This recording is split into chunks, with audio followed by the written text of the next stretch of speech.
Soy una mujer que de los 7 años estoy trabajando en lo que es la pesca y sigo haciendo la historia, digamos, en el mar como recolectora de orilla. Quiere decir que sacamos algas del mar.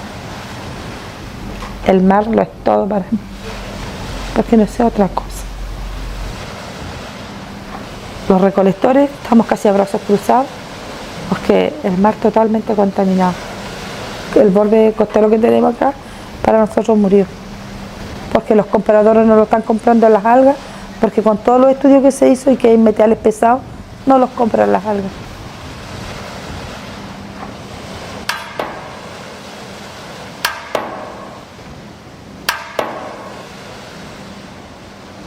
Bocamina es una termoeléctrica. Bocamina estaba revestida en asbesto porque el asbesto se ocupaba antiguamente de aislante.